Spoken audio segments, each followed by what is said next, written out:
Hey, what's up mga lods?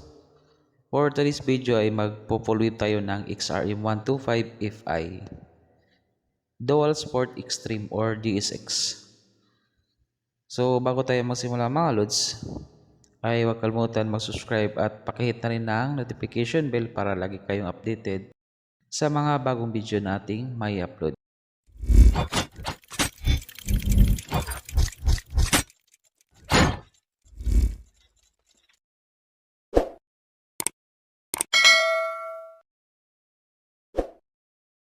Ito palang XRM125 FI DSX or Dual Sports Extreme mga lods ay full wave na yung stator nito. So ang gagawin na lang natin ngayon ay papalitan na lang natin ng bagong full wave charger kasi full wave na yung kanyang stator. So wala na tayong babaguhin sa kanyang wiring sa stator. Okay? Tatanggalin muna natin to mga lods, itong crankcase ng stator side para makita nyo yung bagong mukha ng stator na full wave na. At ito na nga mga lods, natanggal na natin yung crankcase ng ating stator side, no? So ito na yung mukha ng kanyang stator. Ipapakita ko to mamaya mga lods kung ano ang hitsura nito. Ito na nga mga lods, yung stator. Tatanggalin muna natin yung tatlong tornilyo.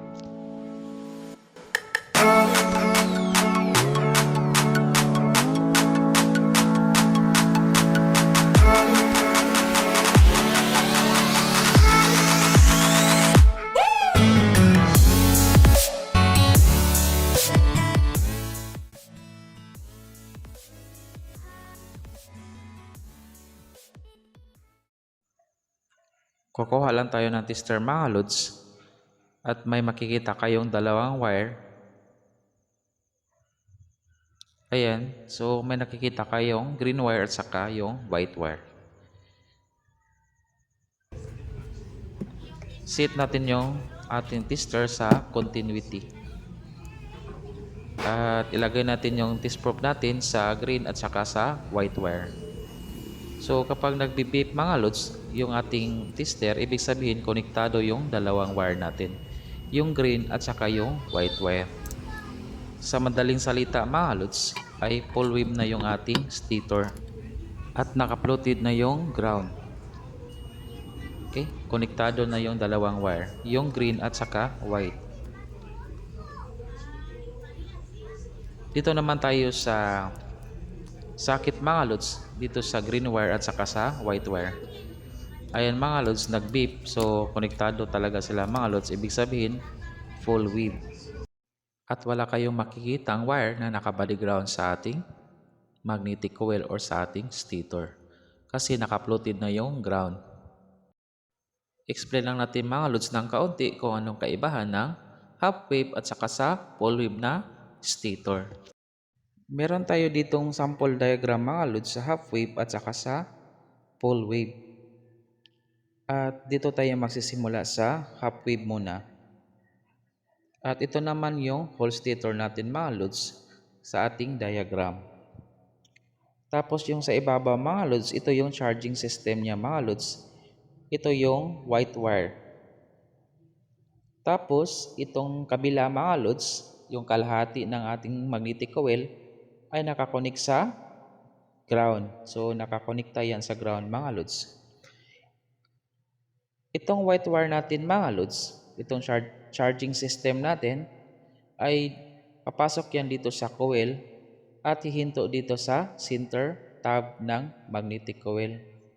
Tapos papunta naman siya sa yellow wire na papuntang rectifier or half wave regulator. And then papunta yan sa headlight. Tapos mga lods, ito yung kabila mga lods. Papunta yan sa ground. Nakakunik yan sa ground ng stator or naka body ground sa kaniyang coil. Ibig sabihin mga lods, kalahati lang ng sirkulasyon ng kuryente ang maiipon or makukuha ng ating charging. Kasi yung isa mga lods ay nakakonekta sa ground. So, galing charging system sa white wire, papunta sa gitna at papunta doon sa yellow wire na papuntang headlight. Ayan mga lods. So, kalahati lang ng sirkulasyon ng kuryente ang makukuha. Not like sa ating full wave mga lods. Ayan, ito yung whole stator natin. Tapos, yung ating ground ay pinutol na natin. At itong ground natin mga lods, yung kabilang magnetic coil ay kinabit na natin dito sa yellow wire. So, ayan mga lods, kaya tinatawag siya na pole wave. Kasi buo na yung makukuha niya na kuryente. Kasi yung kabilang wire ng ating magnetic coil na kinabit sa ground, pinutol na natin at pinagdugtong natin dito sa ating yellow wire. Kaya buo na yung makukuhang kuryente niya. At tapos dalawa na yung charging natin. Itong white wire at saka yellow wire. So whole na yung charging na makukuha niya. Ito yung papuntang full wave rectifier regulator natin mga lods. Okay? Babalik tayo dito sa stator mga lods. Dito tayo sa kanyang socket. May makikita kayo dito green at saka white wire mga lods. Itong green wire at saka white wire mga lods ay puputulin natin yan at hindi na natin yan ibabalik pa sa socket. So putulin natin itong dalawang to mga lods at dudugtungan natin to ng wire bawat isa mga lods. At ito na nga mga lods, tapos na natin madugtungan yung green wire at saka yung white wire. Itong kabilang wire mga lods na kaputol ng green wire at saka white wire ay lalagyan na lang natin to ng synchrable tube o kaya itip na lang natin mga lods. Kasi hindi na natin to gagamitin. Tapos na natin mailagay yung synchrable tube mga lods, ibabalik na natin yung kanyang stator sa kanyang motor. Ito na mga lods, nabalik na natin yung kanyang stator sa kanyang motor. At itong dalawang wire mga lods, ito yung dinugtong natin sa green at saka sa white wire galing stator natin sa magnetic coil. Ayan, kung nakikita nyo mga lods. So, itong dalawang wire yung dinugtong natin. Ikakabit natin yan mamaya papuntang full wave charger natin. Yan, tapos na rin natin may kabit yung kanyang mga tornilyo. So, proceed na tayo sa wirings mga lods sa kanyang full wave charger. Ito pala yung mukha ng kanyang stock charger mga lods sa kanyang XRM125FI Dual Sports Extreme. Okay? So, tatanggalin natin to mga lods, yung kanyang rectifier na stock at papalitan natin to ng full wave charger. Ito na mga lods, natanggal na natin yung kanyang stock charger. So, papalitan lang natin to ng full wave charger. Ituturo ko muna sa inyo mga lods kung paano pag-test sa inyong stator kung full wave ba or hindi. So, ito yung dalawang wire mga lods, yung dinugtong natin sa green wire at saka sa white wire galing stator.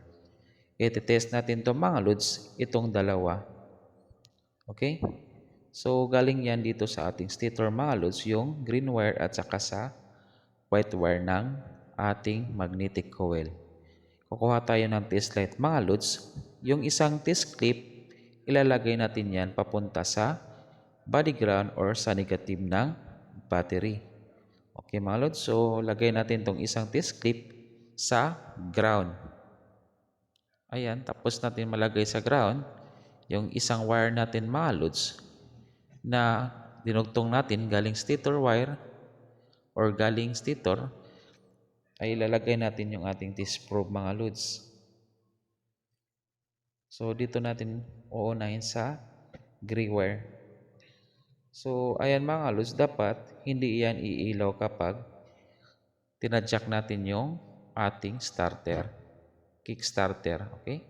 So, ikikick muna natin mga lods, patulong tayo dito sa ating kababayan.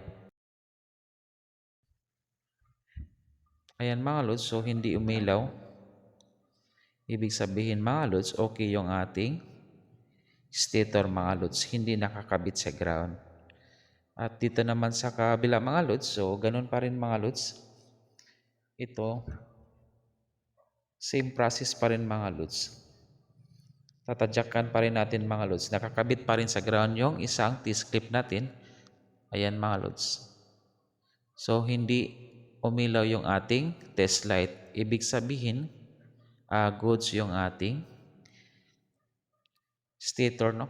So hindi siya naka-connect sa body ground. Yung ating coil. Ibig sabihin, floated na yung ground natin. Tapos mga lods, iilaw lang yan mga lods kung itong dalawa natin ilalagay ang ating test probe. So, ilalagay natin magkabilaan mga lods yung test clip at yung test probe. Ayan mga lods. So, dapat iilaw to mga lods kapag tinadyakan natin yung kickstarter. Tingnan natin mga lods kung iilaw. Ayan mga lods, umilaw kapag tinadyakan yung ating kickstarter. Ibig sabihin mga lods, goods na goods yung ating full wave stator or ating magnetic coil. So ayan mga lods, so ganyan lang ang pag-test sa ating stator mga lods kung full wave ba or hindi. So itong motor natin mga lods is full wave na, so nagkabit na lang tayo ng dalawang wire. Pwede na rin hindi tanggalin yung stator mga lods. Ganyan lang ang pag-test sa ating stator kung full wave ba or hindi.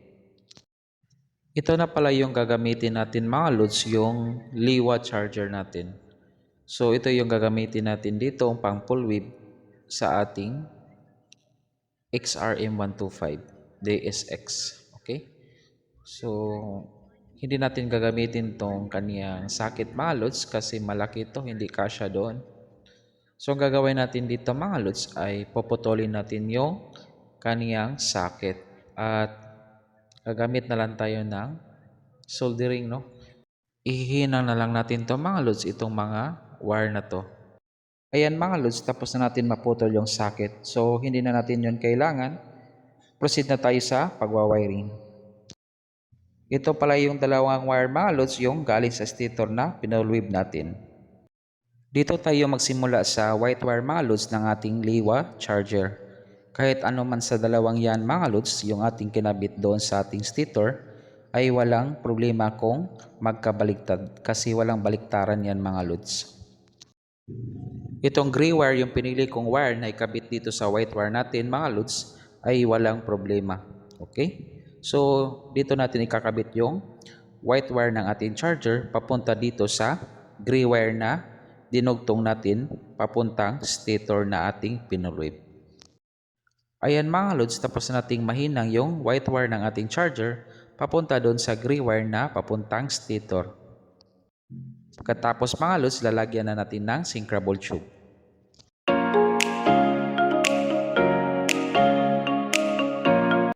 Ngayon mga lods, dito naman tayo sa yellow wire ng ating charger. So dito natin yan ikakabit sa isang wire na dinugtong natin doon papunta sa ating stator na ginawa nating full wave. Okay? Ayan mga lods, tapos nating may kabit yung yellow wire at tapos na rin nating mahinang at malagyan ng synchrable tube.